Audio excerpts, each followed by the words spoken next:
નમસ્કાર મિત્રો, આજે હું તમને બતાવવા જઈ રહ્યો છું એ સમી તાલુકાનું છેલ્લા સેવાળાનું ગામ એટલે કે ગામનું નામ છે વાહિદપુરા. અને વાહિદપુરામાં 2 દિવસ પહેલાં જ તળાવની પાટ તૂટી ગઈ હતી, એટલે કે તળાવ આખું તૂટી ગયું હતું. અને જે પાણી ક્યાંથી નીકળ્યું એ પણ હું તમને બતાવવા જઈ રહ્યો છું. અને કેટલું નુકસાન થયું તે ગામના વ્યક્તિ એટલે કે એક બહેન છે, બહેનના મોઢેથી આપણે સાંભળશું.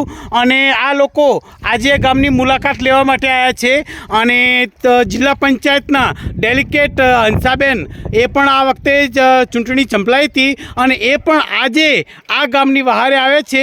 અને લગભગ મિનિમમ 100 પેકેટ ચવાણાના લાવ્યા હતા. અને એ તમામ પેકેટ ગામના જે અતિગ્રસ્ત વ્યક્તિઓ છે એ લોકોને આપ્યું છે. અને આપણે આ બહેન પાસેથી આપણે નિવેદન લઈએ. બહેન, શું નામ છે આપનું? મારું નામ ટીનાબેન.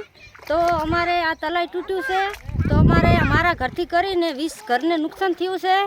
તો અમારે એનો સહાય મળવી પડે. અને ખેતર પણ મારું પોતાનું ધોરાઈ ગયું છે. અને મકાનમાં અત્યારે હાલે પાણી અડેહરું રાંધે એવું કોઈ પણ કશું વ્યવસ્થા નથી. અને જો મિત્રો, આ બેન આવ્યા છે અને મને સવારનું મને પહોંચાડ્યું છે, એમનો ખૂબ ખૂબ આભાર. ટીનાબેન, તમે સરકાર પાસે શું અપેક્ષા રાખો છો? મને એવું થવું પડે કે મને કંઈક સહાય મને મળવી પડે 20 થી 25 ઘરોને. એટલે તમે સરકાર પાસે મકાનની આશા રાખો છો અને અત્યારે હાલ જે કેશ ડોલનું વિતરણ થાય એની પણ તમે આશા રાખો છો. હા.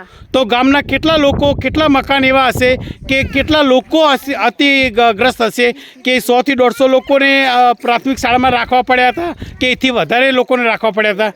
20 થી 25 ઘર. 20 થી 25 ઘર આ પાણીએ અસર કરી છે. મિત્રો, તમે ગામના વ્યક્તિ પાસેથી સાંભળી રહ્યા છો.